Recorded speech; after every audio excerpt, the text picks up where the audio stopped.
ఎన్ని ఎన్ని బాబు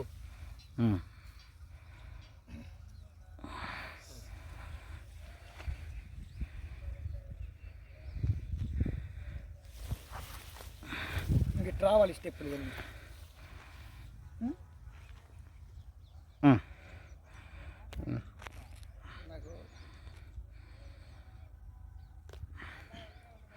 నమస్తేనండి, నా పేరు కొమ్మినేని నరేష్ అండి. తునిగిపాడు గ్రామం, గంపలగూడెం మండలం, ఎన్టీఆర్ జిల్లా అండి మాది.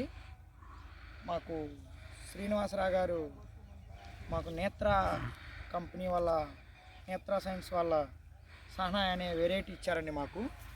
మాకు కేఎన్ఆర్ మిర్చి నర్సరీ అండి మాది. మాకు 1 కిలోన్నర విత్తనాలు తీసుకున్నామండి మేము. సహనా అనేది, ఈ సహనా అనే వెరైటీ కొమ్మిరెడ్డిపల్లి కొన్ని విలేజ్లకు ఇచ్చామండి. కొన్ని విలేజ్లు ఇచ్చామండి. కాయ చిక్కట కాపు, ముందు మేను. 7 అధిక వర్షాలు పడటం వల్ల ఈ సహనా అనే వెరైటీ పూత రాలకుండా చిక్కటి కాపు, అన్ని వెరైటీల కంటే కూడా ఇది చాలా బెనిఫిట్గా బాగుందండి. చిక్కటి కాపు, తాలు కూడా కావట్లేదు. ఇగోండి కింద కాయ కానీ, ఇగోండి స్టెప్పు కానీ, ఇక్కడ ఏ చెట్టు చూసినా నేత్ర వాళ్ళది చాలా బాగుందండి. సహనా నేను చూసిన వెరైటీలు చాలా బాగుంది.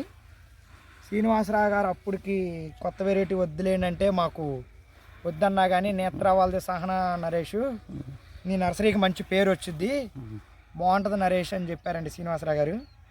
మేము వత్సవాయి వెళ్ళాం. వత్సవాయిలో రైతు డిపోలో తీసుకున్నామండి విత్తనం. ఇది ఎకరం బాతికండి. ఈ మధ్యలో తక్కిన వెరైటీలన్నీ వేసుకున్నారు. ఈ సహనా చాలా బాగుందని రైతులు మంచిగా ఇదిగున్నారు, హ్యాపీగా ఉన్నారు. ఇదిగోండి ఇక్కడ ఎక్కడ చూసినా కానీ పై చివరి దాకా కూడా ఏ వెరైటీ కూడా కాలేదండి అసలు వెరైటీ విత్తనం. ఈ షాప్ ఎక్కడ కొన్నారండి? ఈ షాపు మన వత్సవాయిలో రైతు శ్రీనివాసరావు గారి దగ్గర తీసుకున్నామండి.